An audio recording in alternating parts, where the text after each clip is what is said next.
I became an Aerosmith fan when I was around 13 years old in 1985. The bands I had been listening to at the time, like Motley Crue and Rat, they all mentioned Aerosmith as an influence of theirs, so that got me curious. And then in '85, Aerosmith released the album Done with Mirrors and the single Let the Music Do the Talking, and I loved it. I loved the video. Used to see it all the time on Much Music and the Power Hour, and then I went and bought as many Aerosmith albums as I could and became a huge fan. And one of the first albums I bought, I found it in a secondhand store downtown for very cheap, maybe $1 or $2, is the first album, Aerosmith. This is an original copy of the first record. You can tell because it has one of the more famous record cover errors, I guess you could say, in rock and roll. The song Walkin' the Dog is listed as Walkin' the Dig on the back. It's spelled wrong there. And when I met Joe Perry, I got him to sign this record, and he took a look at the back to see if it was an original copy, and it was, so that was pretty cool. Also unique about this pressing of the album, the song Write Me on side 2 is titled Write Me a Letter on the label inside, and I believe on later pressings that was corrected one way or the other.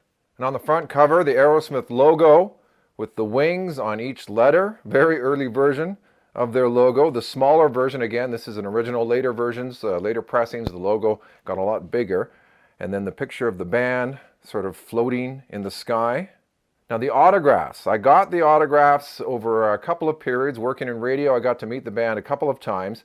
The first time was in 2004. And here's a picture of my friend Travis and I with Aerosmith. And ironically, Travis and I saw Aerosmith back in 1990. One of our first big concerts, and that was a great show. And then we got to see them and meet them in 2004. So before the show, I got to interview Joey Kramer and Tom Hamilton, the drummer and bass player, of course, and they autographed the record for me. Also, at the same time, I got Steven Tyler to autograph this record. This is James Cotton Band, live and on the move. And the reason I asked Steven Tyler to autograph this record is because I had this in my collection, and the picture reminded me a lot of this picture. This is Honkin' on Bobo. This is the tour that Aerosmith was on in 2004 when I met them, and this is a picture on the back cover, and you'll see that picture looks very similar to this. So I thought that would be awesome. I showed Steven. He loved it. He actually wanted to keep this record. Steven Tyler asked me if he could have my James Cotton record, and I said no, but I asked him to autograph it, and he was gracious. Thank you very much for that, Steven. Sorry I didn't give you the record. And then Joe Perry in 2010, again at the same radio station I was working at, CJ92 here in Calgary. Joe Perry came by the station for a visit to do an interview, and he autographed this record for me when he checked out the back cover to see if it was an original copy. So very cool memories, one of my favorite bands, one of my favorite records too.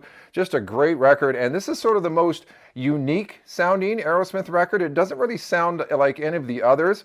First of all, the guitar is a little clean but dirty. It's almost like on this record, all of the rock and roll guitar comes from turning the amps up as loud as they can go. On later records, it's like they discovered a distortion pedal, so it sounds a little grittier on here, yet a little cleaner, and some great riffs. I was learning how to play guitar when I got this record, and I could play along to the whole album.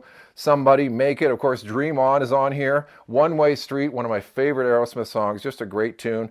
And Mama Kin, that's the song Steven Tyler has tattooed on his arm, Ma Kin. Also Moving Out, Write Me a Letter, and Walkin' the Dog rather. That's the first Aerosmith album.